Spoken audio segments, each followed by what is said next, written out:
Best of r/malicious compliance episode 90. Subscribe for edit videos daily. Hello again friends, it's time for a golf story. If you are here for some sort of cosmic karma kick, you may wanna move on. This story is idiots doing all they can to annoy other idiots. So my mates and I are out for a spot of golf, or as we call it, drinking and walking in a field with balls. Now if you know anything about golf, you know that in some folks, it awakens their inner rage demon, as is the case with my friend Bill, whose name has been changed for some reason. Don't know why, you'll never find him. So anyway, about hole 10, Bill is getting quite frustrated, mostly because of his putting game, and maybe due to the fact that the rest of us were treating putters as some form of second coming. Have you heard of the great white ball in the sky? Lord Pittington will teach you of his glory, while using them to putt from 20 meters off the green. So I have just nailed a monster of a putt,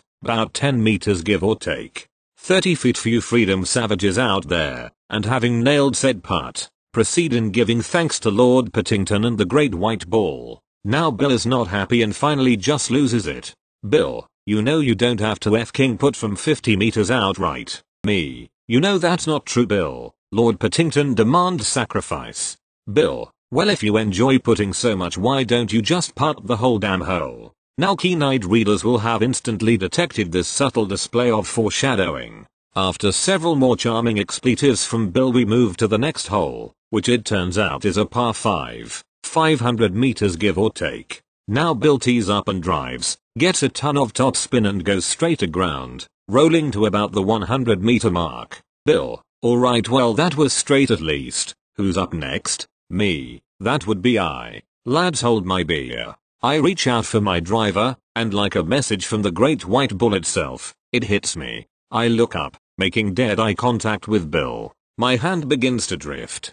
Bill, don't you f-king dare. My hand, as if controlled by a higher power, lands on the only club for the job, the best club to have when teeing off from a par 5. My hand finds Lord Pittington. I tee up, look Bill dead in the eyes and simply state, me, you asked for this, the great white ball has provided. Bill, FKU. Me, buy me dinner first. I then wind up and collect that ball with the full force of Lord Pittington's might, launching it down the fairway and sailing completely flat, landing and rolling to stop 20 meters beyond Bill's ball. Me, praise his name, he is the bringer of the tailwind, the great white ball. Bill, god f-king damn it. My friends and I proceeded to finish out the day exclusively using our putters. Bill continued to resist until hole 15, when he was finally converted and joined the family of the great white ball in the shade beneath the flag. I then proceeded to lose the day by a single stroke and immediately abandoned my new god for his betrayal. The end. TLDR. In a fit of rage, my friend says that if I enjoy putting so much, I should put the whole hole. I agree and proceed to use my putter exclusively for the rest of the day. P.S. I didn't lose to Bill, he actually came last. Thank you. Next. I posted the story in r/pro revenge, but it got taken down since it wasn't taken as pro revenge, which I agree with. I'll include more details here which will make it seem more like pro revenge, but they are brought about by malicious compliance. Full stop. If you saw this already, hi again. I hope you enjoyed it. I also get the chance to fix some typos and elaborate in parts, so this will end up being a more complete story. Side note to new readers, I am going to college soon, or hopefully anyway, for computer science and electrical engineering. Also, prior to this story, I had already built a few PCs for myself and friends. Not crucial info, but you'll see why I feel it should be mentioned. With that out of the way, let's go. None of the names used are real. A little over a year ago, I started my first job at a local restaurant. I was 16, making me, at the time, the youngest employee there. Nevertheless, I was determined to show that I was just as good as the older servers and bussers. Things started out great. I was learning a lot and quickly becoming a solid busser. To me, the job was perfect as I felt I was good at it and working nights fit in with my schedule perfectly. Then about a week in, I walked in to see, but mostly hear, Jackie, the owner of the restaurant, screaming into her phone. I gather that she is on the phone with the internet provider and trying to get the internet back up before people sit for dinner. Dissatisfied with the customer service, Hint foreshadowing, hint hint. She hangs up and asks me to take a look since she knows I like computers. I head around the bar to the router and modem and see that neither has any lights on. Both appear to be completely off. A proverbial gong goes off in my head and I decide to check the outlet.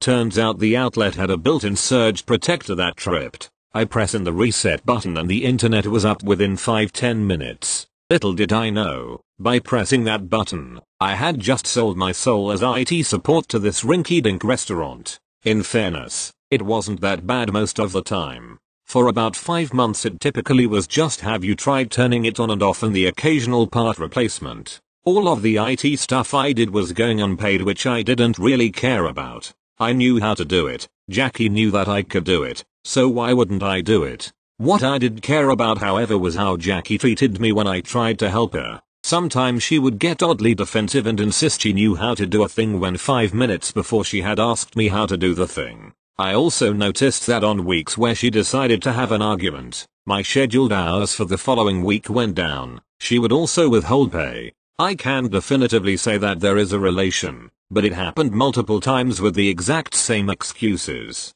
Also during this time, my buddy Brett was hired.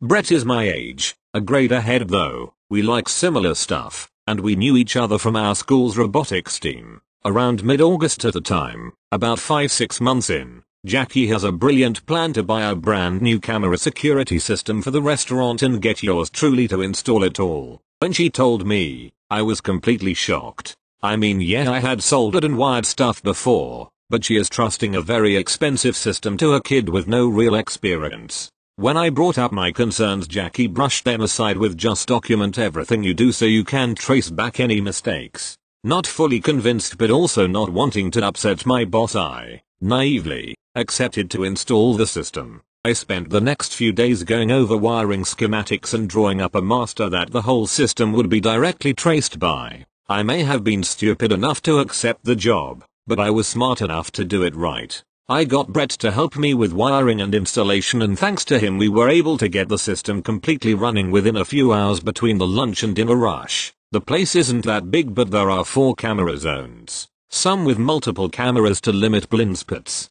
Here's where the real trouble starts. When we finish the install and triple check all cams, I tell Jackie that we're done. I then start going through with Jackie to show her how everything works. She starts having trouble with playing back cams since the system she bought was a relatively cheap one and had a poor interface. She started getting very annoyed, and here is the conversation that followed. Paraphrasing a lot.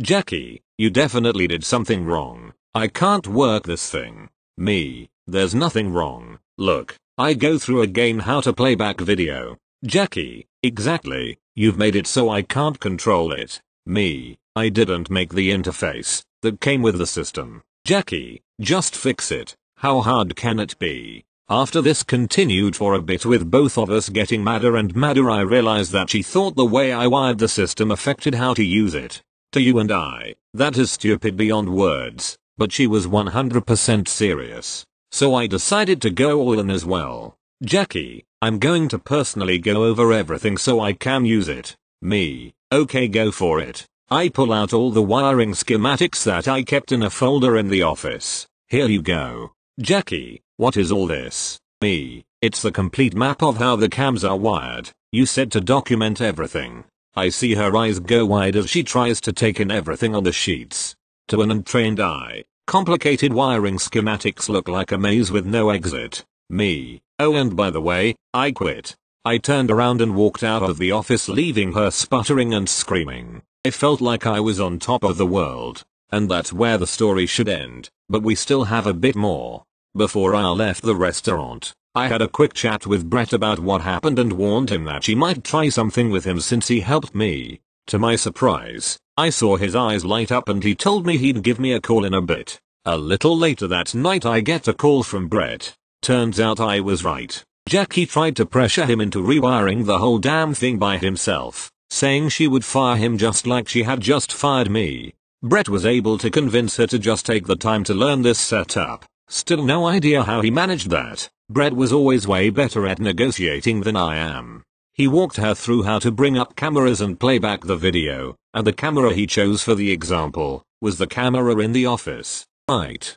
behind. Jackie. Once the video was going and Jackie realized what was going on. She was just a passenger as our entire conversation was played out in front of her. When the playback ended, Brett turned to her and said, "Yeah, I quit too." The final nail in the coffin for Jackie. This was right before Labor Day, a huge time for restaurants, especially where we live. Jackie couldn't get replacement employees on time and the restaurant tanked badly, missing out on easily thousands of dollars in profits. It managed to stay open until just a little while ago, which reminded me of this glorious memory. Brett and I are still close, and he's killing it at college, or at least he was. Thanks Corona. IDK where Jackie is now, but I'm assuming she went back to doing what she does best, being a fucking dumbass. Thank you. Next.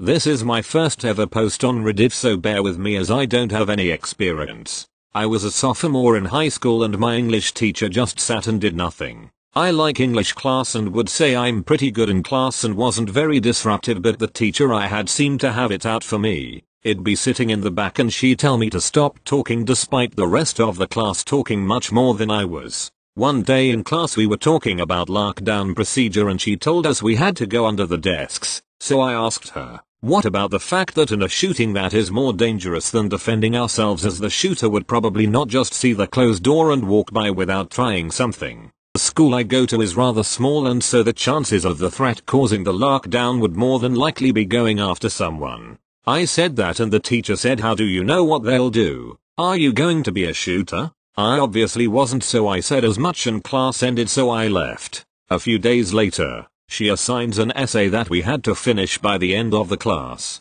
It was a shorter day that day and so class periods were less time. This had already annoyed the whole class as there obviously was no time to write an actually good essay, and so instead of complaining like I wanted to, I decided to write the essay on why she was a terrible teacher. I fulfilled the requirements of 5 pages and whatever the other ones were and wrote about how she repeatedly singled me out and how she hardly knew the material she was teaching on. I also wrote about how she had no right to call me a shooter as that could have actual repercussions that would matter.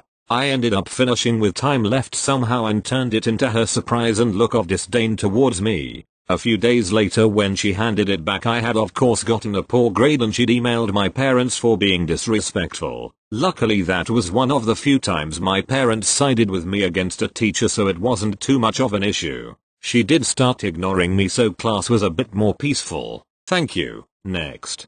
Happened about 9 years ago. Me, band director at middle school in large urban school district in USA, in 4th year of my first job. Principal, mostly good dude, but prone to making up asinine policies that everyone has to follow in order to appear fair. My first gig as a teacher, my principal that had a bad habit of making new policies that were great for core, language arts, math, science, social studies, teachers but requiring electives, art, music, pay, shop, et al. Teachers to follow them as well, even though it made no sense to do so. It's annoying, and I don't take kindly to being told to follow dumb rules for the sake of appearing fair. I also hate the hypocrisy of being told to differentiate my lessons to accommodate different learners and then not being given the same professional courtesy from my boss. In this particular case, we are at a whole staff meeting and principal decrees that when students get into trouble and are placed into in-school suspension, a form of punishment in which they are confined to small classroom, sitting all day, do their schoolwork, and aren't supposed to interact with anyone except the teacher in charge of ISS. Their teachers shall send the exact same work they would be doing in their regular classroom that day, had they not been in ISS. You see, most teachers had a stack of busy work for students in ISS. Since a student usually needs to be present for the learning portion of a lesson in order to complete the associated assignment/homework, students would then return to class the day after ISS and be a day or more behind. And principal thought that the best way to solve this issue was to have students complete the same work their non-ISS confined classmates were completing, without the benefit of, actually being taught how to do IT. It may work sometimes, but I immediately thought it was a dumb policy, especially since my classes play musical instruments, which I presumed would be rather disruptive to the quiet environment they tried to cultivate down in ISS. So, back at the staff meeting, after principal makes his promulgation, a few hands shoot up, presumably from folks with the same reservations as mine, but principal is having none of it. No exceptions, he declares. I know it's only a matter of time before I'll have a student in ISS, so I make my plan. I'll find out if there will, in fact, be no exceptions. Nary a week later, it happened. I arrived to work to find an email that my student, whom we'll call Jose, has been placed in ISS. Please send down the work you'll be doing in class today, no exceptions. Game on. I grab Jose's saxophone and music folder and stroll into the ISS room. I tell the teacher in charge which pieces we would be rehearsing that day, and even left a list of instructions on which sections were most in need of work, etc. The teacher in charge looked like a deer in headlights, and my only true regret is that she was collateral damage in my little crusade. Whatever, if she has to help students with all subjects, music should be no exception. I head back to my classroom and plan the rest of my lessons for the day. At lunch, I notice an email from principal that simply reads, 115 Penguin, please see me in my office. I had a bit of time, so I head on down there. Here's a recap of our conversation. P. Do you think you're funny? Me. I'm not sure what you mean. Narrator. He knew exactly what P meant. P. Why would you send a saxophone to ISS? Me. Jose needed it to complete today's lesson. P. Why wouldn't you just send written work? ISS is supposed to be quiet. Me. Well, I was going to ask at last week's meeting if that's what I should do, but you said, no exceptions, and since today is a playing day in 7th grade band, I sent the exact work we would be doing in class. P. Looks like he may have an aneurysm. Well, clearly, electives are an exception. Me. So, to be clear, I should send written work to students in ISS from now on, even if that's not what we're doing in class that day? P. Yes. That's what I just said. Me. Got it. Anything else? P. No. Please leave. Me. Yes sir. Leaves, hiding a shit-eating grin. Whole electives department got an email that day from principal explaining that work sent to ISS should be work that can be completed independently and quietly. Notably, there was no line that said no exceptions. TL. Dr. Principal tells staff of middle school that students in in-school suspension must be given work identical to that which students who are not suspended are completing on same day. Band teacher complies maliciously by giving a student a saxophone to play in ISS room, which is supposed to be quiet. Thank you. Next. So, this story isn't anything too big or dramatic, but I thought I'd share. My stepdad, SD, knows I bring food up to my room to do snack on while doing work for college, etc. He's usually asleep when I grab a bite to eat, though. My mother, M, is also aware of this, and she's fine with it. Anyway, I've been really into Nick Cage movies lately. I know, I have a shit taste in movies, leave me alone, and so I made myself some popcorn about an hour before SD goes to bed. It went like this. M and SD, on couch watching movie. SD, what the hell are you doing? Me, I'm making popcorn. SD, where do you think you can eat that popcorn? Huh, me, with Nick Cage. Haha. SD, and what makes you fucking think you're allowed to bring food up there? Who told you that you could? This isn't news to him, he just likes to bitch me out. Me, Mr. Cage, of course. SD, getting sick of my light-hearted joking. You're not fucking allowed to bring food up there, so you better get comfy. Malicious compliance begins. I bring my laptop downstairs and sit at the table, clicking on my movie without earbuds. M and SD stare at each other in disbelief, mouths agape before my mom asks what the hell I'm doing. Me, oh, I'm watching the movie since I can't eat upstairs. M, do you have earbuds or something? SD, yeah, what the fuck, we're trying to watch something. Me too. And no I don't. I totally do. I just felt like being spiteful since he's yet again bitching at me for some random bullshit. I continued to watch my movie as they stared in frustration, bickering about how I'm being too loud and disrespectful. I shrug. They tell me to lower it. Lowered by 1. Tell me again. Lowered until it's almost muted. SD continues to bitch at me, so I get up and go into the other room and sit on his big fancy desk chair with greasy little fingers. Maybe I took it a little far, but I'd be lying if I said I wasn't sick of him bitching at me just because he's having a bad day. Thank you. Next. TLDR at the end. This happened a year ago. I still am working at this company. My superiors, team lead, manager and department head, are all fantastic bosses and they will fight for their subordinates when right. Most of my immediate colleagues are great too, and we often help each other out. Some related points to this story. I have very severe sleep apnea. After a sleep study was done, I was told that I stop breathing 69 times an hour. As a result, I tend to need more sleep than most normal people. If the following day is not a work day, I will go to bed at 10 p.m. or 11 p.m. and wake up the next day at 3 p.m. I have 7 different alarms, all of which that I never snooze as I almost never hear them. Now, my bosses are aware and very understanding, and they do not mind me coming in late to work as I ultimately still get things done. Also, sometimes my work requires me to work at odd hours, in the 12 a.m. to 5 a.m. kinds of hours. We handle fiber broadband infrastructure.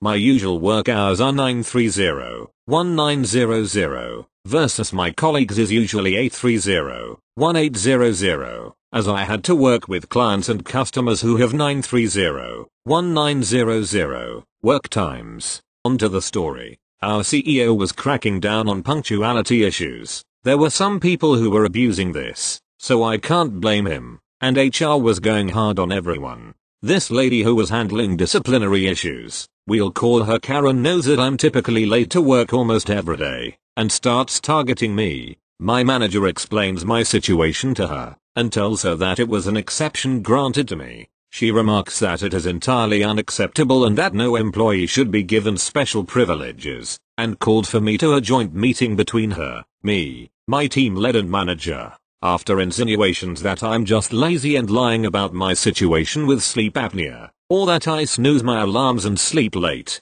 she states that if I am late one more time, I will receive a warning letter, with the unspoken threat that I will lose my bonus for the year that was coming in 2 months as it is considered disciplinary action. She then sarcastically adds, if you can't get up in the morning, sleep in the office. I was pissed for a couple of seconds, but this subreddit has taught me better. A plan began to form. Malicious compliance it is. Once work ends, I head home as usual, have dinner, relax and stuff. However, this time I head back to office, reaching at 10:30 p.m. or so, with all of my alarms. As per office safety procedure, if there's an employee in the office, the lights need to be on, at least in the employee's immediate area. On the lights go. I set them up to start ringing from 6:30 am as usual, and to ring every 5 minutes. I should also mention that my desk is right smack in the middle of the office, just outside HR's closed area. Also, any person with sleep apnea knows,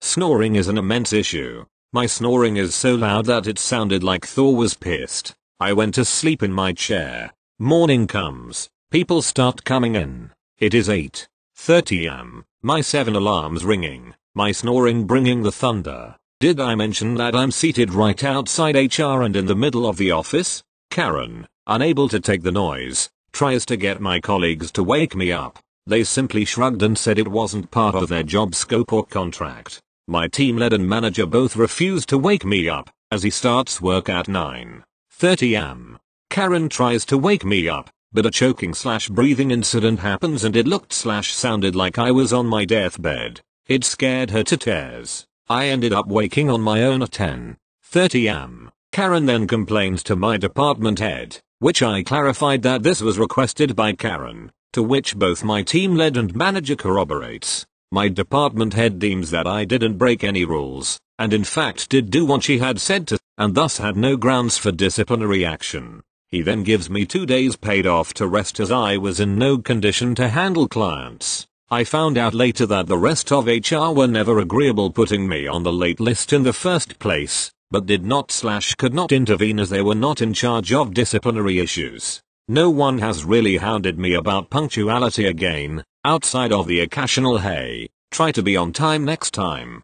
Just to assure everyone, I do try my best to. TLDR, HR tells me to sleep in office, ends up scared to tears because I did. Thank you. Next. So, this happened when my aunt still lived with me. I had just gotten done making a cheesecake for my mom's birthday. It was a raspberry cheesecake, my mom's favorite. After we were all done dinner, I brought out the cheesecake and we all yelled happy birthday. I cut the cake and gave everyone a piece. Not even 10 seconds after putting down the plate, my aunt said it's too cold. Heat it up. I just looked at her and said, you're not supposed to heat up cheesecake. She just scoffed and said, shut up and just heat it up. I was already pissed off at her that day because she kept making fun of my tattoos. So I just said fine, I'll heat it up. When I went into the kitchen, she yelled, make sure it's hot. I just smiled to myself and said, don't worry, I'll make sure it is. I then put the piece of cheesecake in a small bowl and put it in the microwave for 7 minutes. When it was done, I took it out of the microwave and it was a bubbling, boiling, hot bowl of cheesecake soup. I grabbed a spoon, I brought it out and put it on the table in front of my aunt. When my aunt saw the bowl, she just stared at it, but when my mom saw it, she started laughing her ass off. My aunt looked at me and quietly said, what is this? I just smiled and said, you said you wanted it hot, so there you go. I just sat down and ate my piece of cheesecake as my aunt stared at her bowl. My aunt never told me to heat up her food again.